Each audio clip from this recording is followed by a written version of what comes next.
제4강 10미닛 리차징 메시지. 그리스도인으로서 나는 어떤 사람인가? 예수님을 구세주로 영접한 그리스도인이라면 그리스도인답게 우리의 자아상, 아이덴티티를 잘 그리면서 살아가야 해요. 내가 누구냐 하는 나의 신분이 그 사람의 삶의 수준을 결정해 주기 때문이에요. 지금까지는 엄마, 선생님, 사장 등등 어떻게 해서든지 스스로 자신의 자아상을 세워보려고 노력했지만 그리스도인이라 하는 것은 그것 이외에 새로운 정체성이 우리에게 부여되는 것이에요. 이제는 예수 그리스도의 복음으로 그리스도인이라는 정체성을 부여됐으니 이전의 모든 면은 중요도가 낮아지게 되고 삶의 목표와 의미가 새 정체성에 의해 달라지게 되는 거죠. 그리스도인으로서 나는 어떤 사람인가? 1. 나는 죽었고 내 안에 그리스도가 살아계신 사람이다. 갈라디아서 2장 20절에 그리스도와 함께 십자가에 못 박혔나니 그런즉 이제 내가 산 것이 아니요. 이 뜻은 내가 주인이 아니요. 나에게서 능력이 나오는 것이 아니요. 오직 내 안에 그리스도께서 사신 것이라. 그리스도인이라 하면 예수님을 구세주를 뿐만 아니라 주인과 왕으로 모셔드린 사람을 말하는 거예요. 입으로는 나의 주인이 되어주세요 하면서도 결정적인 순간에는 내가 주인이 되려고 해요. 그럴 때마다 나는 예수님과 함께 십자가에서 죽었어. 나의 주인은 이제 예수님이야 하고 매일 죽는 거죠. 그리고 모든 결정권을 예수님께 드림으로 헌신하고 순종하는 거예요. 나에게 끌려다니고 내가 끌고 가는 인생이 아니라 그리스도인은 예수님이 내 안에 주인으로 사는 사람이에요. 2. 나는 복음을 체험한 증인이다. 사도행전 1장 8절 오직 성령이 너희에게 임하시면 너희가 권능을 받고 예루살렘과 온 유대와 사마리아와 땅끝까지 이르러 내 증인이 되리라 하시니라. 아멘.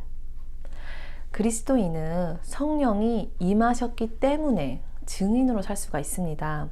성령님은 증거하시는 영이시기 때문이시지요. 그분은 말씀을 깨닫게 해주시고 말씀을 전할 수 있도록 도와주십니다. 증인이 되기 위해서는 3가지 조건이 필요해요. 첫째는 실제 체험을 해야만 합니다. 증인과 변호사는 달라요. 변호사는 남의 이야기를 말하는데 정작 본인은 경험을 하지 못한 사람이에요. 2번째는 정직하게 기술해야 합니다. 복음을 체험한 일이 없이 증인으로 자처한다면 거짓 증인, 위정자가 되겠죠. 3번째는 위험을 무릅쓰는 담대함이 있어야 합니다. 복음을 직접 체험했다면 누구를 만나도 내 복음을 이야기할 수가 있고 내 안에 예수님을 당당히 증거할 수가 있습니다. 여러분의 복음을 마음껏 누리시고 주변 사람들에게 그 사랑에 대한 증인이 되어주세요. 3. 나는 복음의 빚을 질 사람이다. 우리가 만일 알고 지은 죄, 모르고 지은 죄에 대한 대가를 치른다고 하면 얼마나 큰 고통이 따랐을까요? 하나님께서는 저와 여러분을 죄에서 구원하시기 위해 죄가 없으신 독생자 예수 그리스도를 마치 죄인인 것처럼 십자가에서 우리의 죄의 대가를 대신 지고 죽게 하셨어요. 예수님께서는 우리를 살리시기 위해 그 비참한 죽음을 기꺼이 받아들이셨고요. 예수님의 제자들도 온갖 핍박 속에서 목숨을 바쳐가며 복음을 전파했고 지금껏 많은 선교사님들도 생명을 바치시며 복음을 전해주셨어요. 또 지금 저와 여러분이 예수님을 영접하기 위해서 누군가는 나를 위해서 기도해 주었고 누군가는 나에게 찾아와 복음을 전해 주었습니다. 이제 저와 여러분도 누군가를 위해서 복음의 빚을 갚을 때가 되었어요. 복음의 빚은 반드시 갚아야 합니다. 4. 나는 내 소망의 이유를 항상 준비하고 사는 사람이다. 제가 주님과 복음을 위해 수고하고 물질도 드리고 시간도 드리고 기쁘게 헌신하는 이유가 있어요. 고난을 당해도 기뻐하는 이유와 죽음 앞에서도 감사하는 이유가 있습니다. 어떻게든 제 스스로가 천국을 회복하고 하나님께로 가보겠다고 발버둥을 치던 저에게 직접 찾아와 주셔서 저의 죄를 용서해 주시고 생명도 주시고 영생도 주시고 심지어 저의 모든 삶을 다스려 주시니 죽어서만 가는 줄 알았던 천국이 이 땅에서부터 누릴 수가 있어서 모든 일을 기쁘게 감당하게 됩니다. 여러분은 어떠세요? 누구든 여러분에게 산 소망이 무엇이냐고 묻는다면 기쁜 마음으로 대답해 주세요.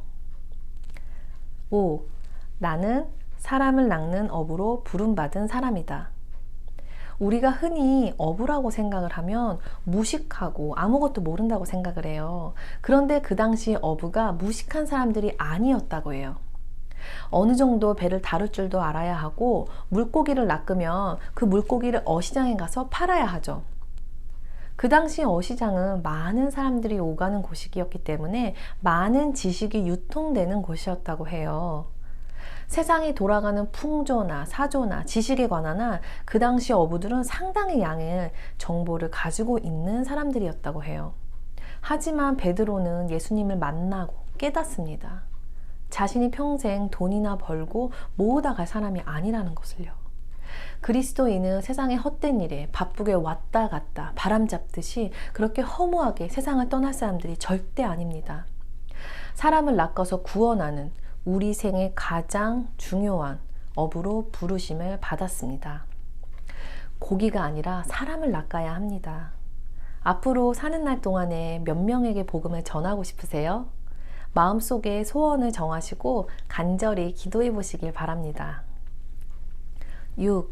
나는 세상의 소금이고 빛이다. 소금은 짠맛이 강해요. 그 짠맛이 방부제 역할을 하죠. 고기나 음식에 짠맛이 들어가서 신선도를 유지하듯이 우리가 희생하고 녹아진다면 나에게서 녹아나는 예수 그리스도의 성품 때문에 다른 사람들이 좋은 영향을 받아요. 그리고 빛은 어둠을 몰아내고 그 가운데 환하게 비추는 특성을 가지고 있어요. 빛은 특성상 굉장히 직선적이고 적극적이에요. 어둠 앞에서 머뭇거리지 않고 빛은 바로 환하게 비추어요. 이 세상의 빛이신 예수님 때문에 우리는 하나님을 볼 수가 있었어요. 예수님 때문에 우리는 우리의 실상을 낱낱이 볼 수 있었고 예수님 때문에 우리가 구원의 길이 어디인가를 발견할 수 있었어요. 그 빛을 내 안에 영접한 그리스도인이라면 최소한 천국과 지옥이 있다, 영생이 있다, 종말이 있고 멸망이 있다를 분명하게 밝혀서 말해줘야 합니다. 그러면 핍박을 받을 수도 있어요. 전도를 위해서 짠맛을 제대로 내도록 희생하고 밝은 빛의 역할을 잘 감당하시길 바랍니다. 7. 나는 하나님의 사랑으로 강권을 받은 사람이다. 강권하다라는 뜻은 강하게 붙들다는 뜻으로 떨어져 나가지 않게 강한 압력으로 꽉 잡는 것을 나타냅니다. 하나님의 사랑은 저 멀리에서 흐릿하게 영향을 끼치는 게 아니라 내가 죄인 되었을 때 내 심령을 주님의 사랑으로 강하게 붙드셨어요. 그렇기 때문에 우리는 낙심하거나 절망할 필요가 없습니다. 복음 안에 들어와서 우리가 얼마나 존귀한 존재가 되었냐 하는 이 묵상이 과거 아팠던 것들에서 완전히 치유가 되는 것이죠. 그래서 우리는 이 사랑을 전하지 않고서는 견딜 수가 없습니다. 전도를 할 때 때로는 낙심이 되고 어려움이 있다고 해도 하나님의 강권으로 항상 용기 얻으시길 바랄게요. 8. 나는 표대를 향해 달려가는 사람이다.